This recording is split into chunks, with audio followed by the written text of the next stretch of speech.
Hello, guys, and welcome to Time Traveler's Guide.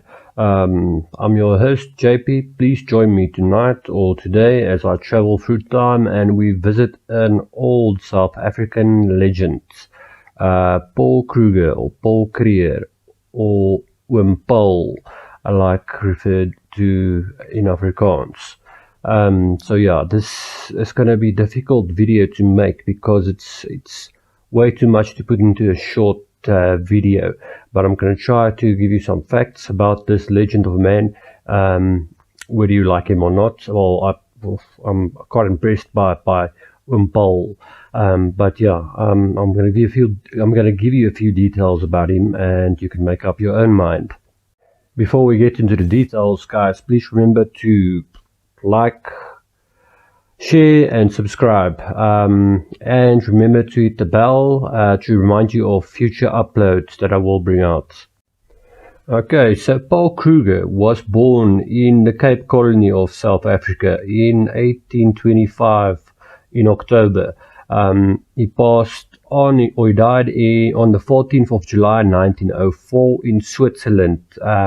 He spent his last years from 1900s up until his death in Switzerland in exile because of the Boer War. The British basically took over South Africa and annexed it. So yeah, the Boer War, the Second Boer War, which was fought up until 1902.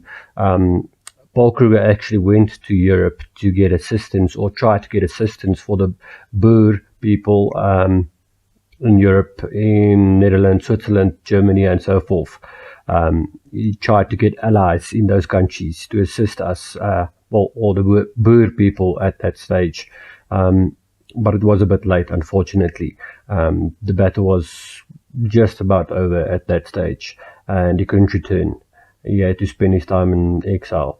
There's a lot of interesting facts about the man. He had two wives. He was married twice. His first wife, Maria, they were only married for about 4 years.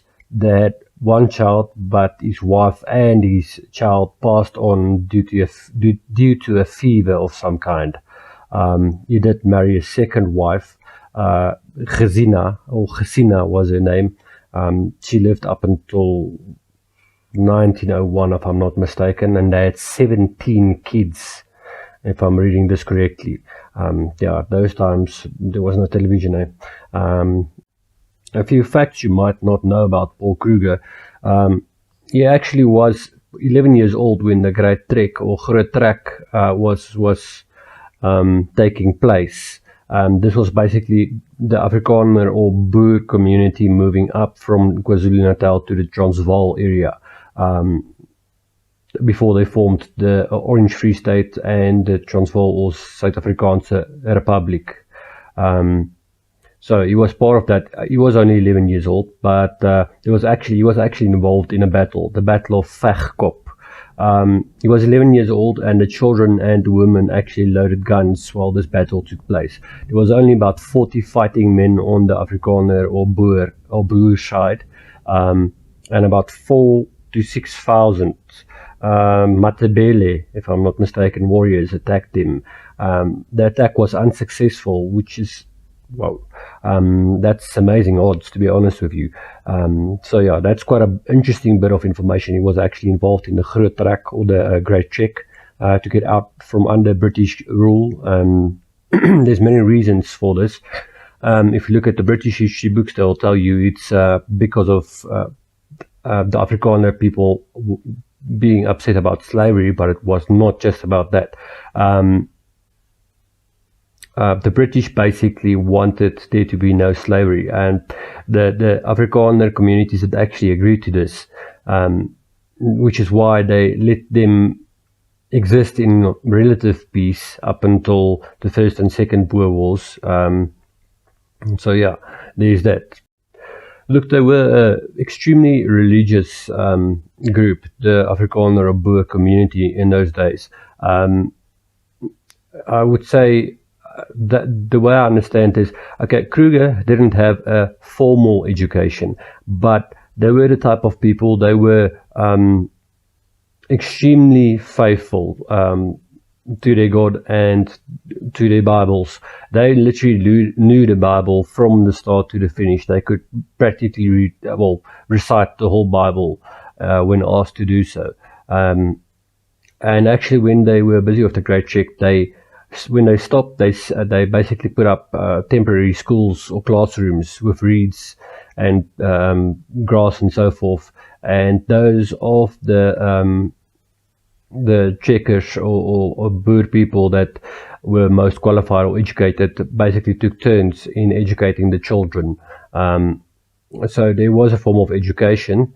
It's not like they were totally uneducated. Unlike the British history books will probably tell you that they were totally uneducated, and they did actually view Paul Kruger in a very bad light. Obviously, this is also a form of propaganda that they used to basically encourage their war effort back home, portraying their enemies as dumb bush people or whatever you want to call it, which is actually not the truth. If you can just look at how much they suffered or struggled to actually get the upper hand in South Africa in the Boer War or South African War, like they renamed it. But there's a lot of propaganda that goes into any war, and the British did this to a great effect. And in terms of the Boer War, which ended in 1902, it's funny that they were only suddenly interested in annexing or taking over the Transvaal or the South African Republic and the Free State once gold and diamonds were discovered. But it's how big empires, I guess, operates. And the funny thing is also, if you read the books and so on, you'll see that Paul Kruger actually did not have bad blood, if I can put it like that, in terms of the British. He actually had a respect for them as well. He did go to Europe once or twice before the Boer War. One of the interesting facts about Paul Kruger, when he was in Britain at some stage, a British sympathizer actually gave him a golden ring with an inscription on the inside that read as follows: "Take courage, your cause is just and must triumph in the end." So the media was not as successful as they might have thought, because if there's British people that actually saw this and felt this way, it tells you a lot.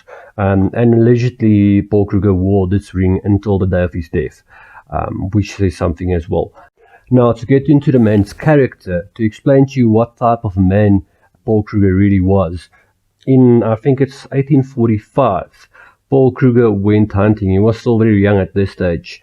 He went hunting near the Steelpoort River. It's the northeast section of South Africa somewhere. And he had a big rifle that he used. And at that stage, remember, at this stage, South Africa was wilderness. It was extremely wild still. This was like the Wild West. He actually had a 4-pounder elephant gun that he used. And when he was hunting rhino, his gun basically exploded in his hands and took part of his left thumb off. He basically just took a handkerchief and turpentine, just treated it there, and went back to camp. And when he actually saw doctors, they recommended that he amputate his left hand. And he said, "There's no way in hell I'm going to do that." What he did is he took a pocket knife and he cut off the remainder of his thumb himself. A risky undertaking, but apparently it worked, and he saved his arm. He saved his arm, not a doctor, to be honest. So yeah, it took more than 6 months to heal, but he was back hunting before that, so 6 months were up. So yeah, that's one thing. The other thing that I can also mention, at one stage, he was riding a cart, and quite a few years after that, he was riding a cart, and the cart overturned. He broke his left leg, but it didn't stop him. He actually rectified or put the cart upright again with his broken leg, got up and went home. From that day on, he actually had a limp, and his one leg was a tiny bit shorter than the other. Paul Kruger was also present in two important conventions. This was before his presidency as well. The first one being on 17 January, the convention, the Sand River Convention, where the British basically admitted they recognized the independence of Transvaal Republic, or the South African Zuid-Afrikaanse Republiek. So they did recognize this republic, and the same applies to the Orange River Convention, which the British recognized the independence of the Orange Free State as well. So he was present on both of these occasions as well. He also understood multiple African languages, and English and Afrikaans and Dutch as well. And yes, we can all guess why the British decided to change their minds about recognizing the independence of these two states. They changed their minds obviously after the gold rush. The gold rush, Witwatersrand gold rush, took place around about 1886, if I'm not mistaken, or give or take. So after this, they basically changed their views on a number of things to get an excuse to get their hands on the gold fields. In my opinion, look, the Afrikaner or the Boer people were not that concerned about the gold. They actually were upset about the gold because they knew empires such as the British, or specifically the British, would come for it at some stage, and they knew there would be a war coming. And then there's another interesting little tidbit that I can add to this in a second. Those of you that know will recognize this immediately. Kruger millions. So Paul Kruger served as president of the South African Republic, or Transvaal, from 1883 to 1900. There's legends of a great amount of gold and gold coins that was hidden just before the war ended. And the actual area that's mentioned in all the rumors and stories and myths and legends is the Blyde River Canyon, or Blyde River area in Mpumalanga.